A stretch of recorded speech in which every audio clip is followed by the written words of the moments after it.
Welcome. So it's our next activity. We've set up our register and login form. We've now built our save registration page so we can save new users to the database. Now it's time for us to build the validate.php page that's going to check login attempts and tell us whether a user has an existing credential in the database or not. So I'm going to share my screen and we'll get started.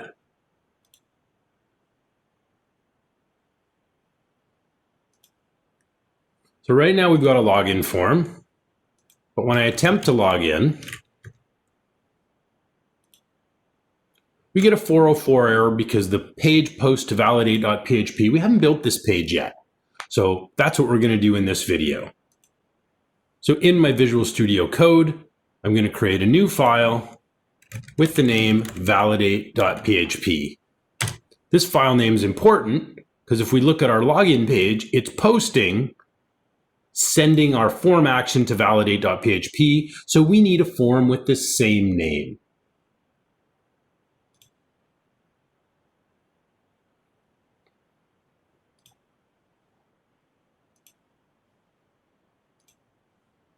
So in our validate page, this is kind of going to be a bit of a hidden page, so we don't really need a header and footer. In either case, we're going to redirect the user. If the login is successful, we're going to take them to our My Sites page. And if the login is not, we're going to redirect them back to the login page with an error message.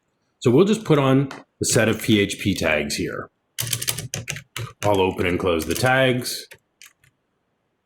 And we'll set up our steps here with comments. So number one, we'll store the login form inputs into variables, just like we did on our save register page.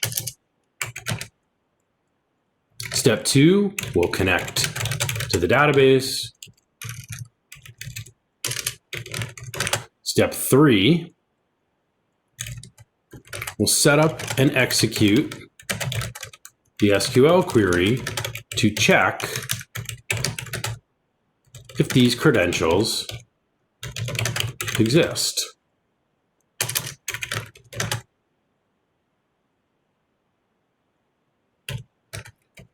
If the login is invalid, we'll redirect the user back to login with a message that we can display on the login page. If the login is successful, we want to store the user's identity in the session object, then redirect to the My Sites page.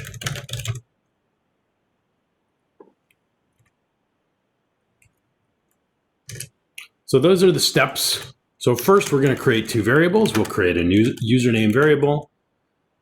And just like we did on our save register page, we'll read this from our post array from the field called username.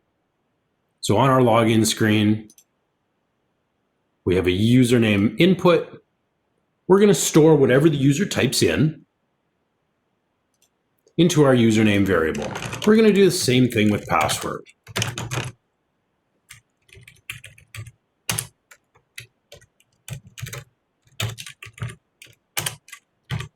We'll connect to the database by calling require on our db.php file, just like we did in our save registration page. And now we'll set up the query that's going to check the database, check our users table that we built in our first video tutorial. We'll see if this username and password exists. So our query is going to be select user ID and password from the users table where our username equals :username. Now you may wonder, why are we just checking the username? Why aren't we checking the password? Well, the reason is because first we're going to check the username, and then if we find the username, then we're going to hash and compare the password. Because remember, the passwords in our database, they're not stored in plain text, we've hashed them. So now I'll prepare my command variable.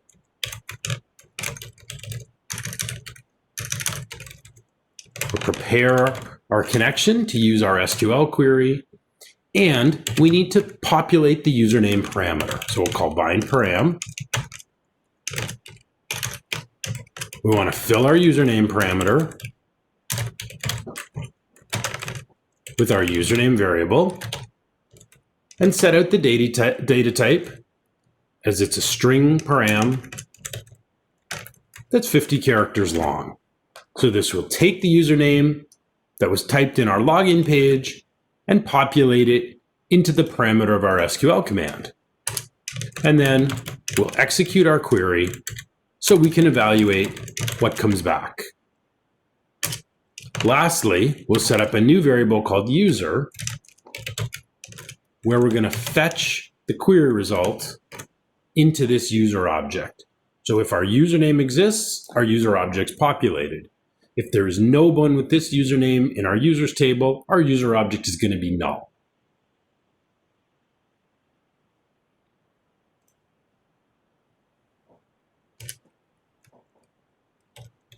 So now we're going to check, and we're going to use the not operator, the exclamation mark in PHP, and we're going to call a built-in function called password verify.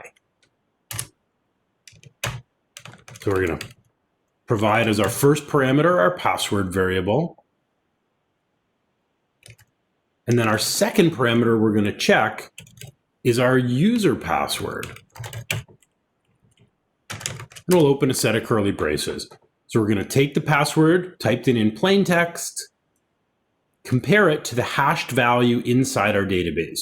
So the password verify, it's going to hash the password the user entered and compare it to the hashed password in the database. We don't actually know what these values are, but the password verify is simply going to tell us, are these values equal? If they're not, we're going to use a redirection in PHP to reload the login page. So we'll use the header location function that we've used earlier in the course. We want to reload our login.php, and we're going to pass in an invalid equals true message. So we know on our login page, we want to show an invalid login message. And then we'll just call exit so we can stop our command. Now we'll add an else condition. What happens if the credentials are valid and we did find the user? Well, in this case, I'm going to move my comment inside here. In this case, we're going to do a few things. We're going to disconnect from the database. We're going to initialize our session by calling session start. So before we can use the session object to store the user's ID, we want to initialize the session. And then I'm going to create two session variables. One, to store the user ID from the database, and two, to store their username. So I'm going to refer to my session collection. My first variable will be called user ID. And we're going to populate it with the user ID that comes from our user object that we filled in our SQL query. We're also going to create a second session variable called username. And here we can just populate this with our username variable from line 3. Lastly, we need to do the redirection. So we're going to use header location colon, and in this case, we want to redirect to mysites.php.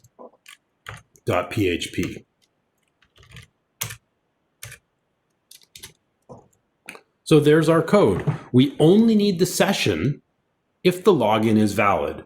We need to initialize the session before we can create our two session variables and populate values into them. We need to store the user ID here because as soon as we redirect to another page, we're going to lose it unless we store it in some kind of permanent storage. So I'm going to save this code and let's try it out. I'm going to go back to my login page. First, I'm going to put in an invalid login.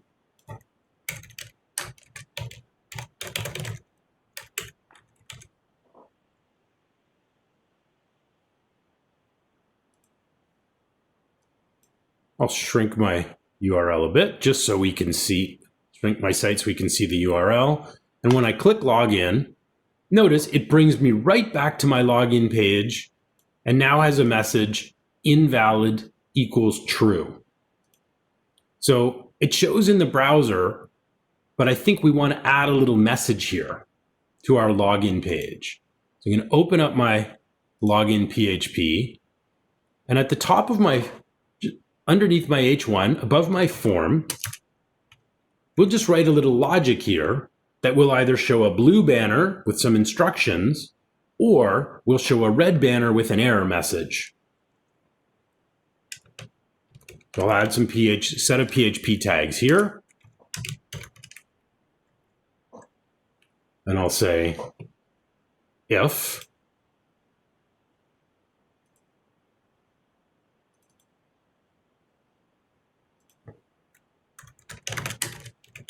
not empty, our get variable called invalid. So this is checking our URL for a key called invalid. If it's not empty, that means the user had an invalid login attempt and we need to show them an error message. So if it's not empty, and if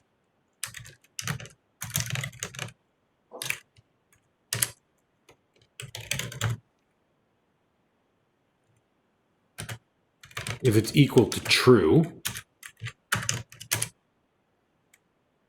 then we want to print out an alert. So we're going to use alert and alert danger to make it red. And we'll print out an invalid login message at the top. We'll have two else conditions. In this case, if we don't have an invalid message set to true, we'll create a blue div using alert info.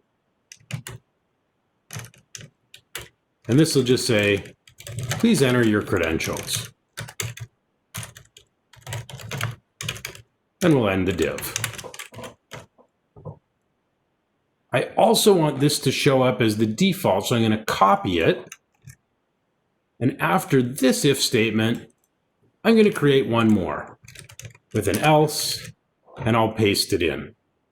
So when our page first loads, we shouldn't have any get parameters. So we should have a blue message saying, please enter your credentials. But if we enter an invalid login and get redirected back here, invalid will be true, and then we're going to show our invalid login message in red instead. Let's try it out. So I'm going to click login on my nav bar, and you notice now we get a blue message. There's no invalid parameter in the URL. So we get a blue message saying, please enter your credentials. I'll try an invalid login first. And I get redirected back here, and because our URL now has invalid equals true, notice my blue bar goes away,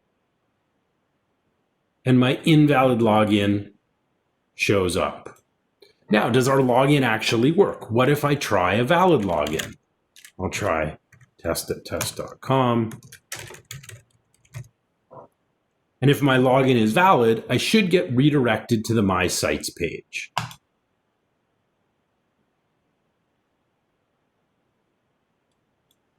Okay, let's see what went wrong.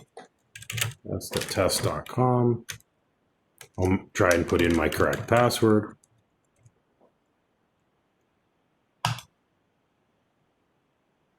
Okay, obviously something's slightly off in our validate page. That's okay. Let's see what we're missing.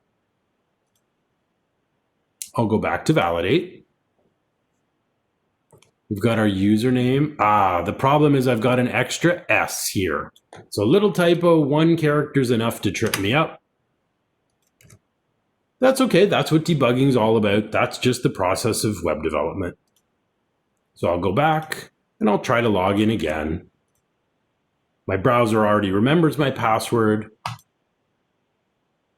And now I'm logged in and sent over to our My Sites page. So that concludes our validate page. In our last video, we need to add a logout link as well as toggle these links in our header. So we only see register and log in when we're not logged in. Once we've logged into the site, we want to see a logout message as well as our email address. And then finally, we've done all this work. We still need to secure the My Sites page because this page is still public. I can go to this URL without having to log in. So we want to add a security check at the top to make sure we have a valid user ID in the session. If we don't have a current user, then this page shouldn't load. We'll do that in our next and final video.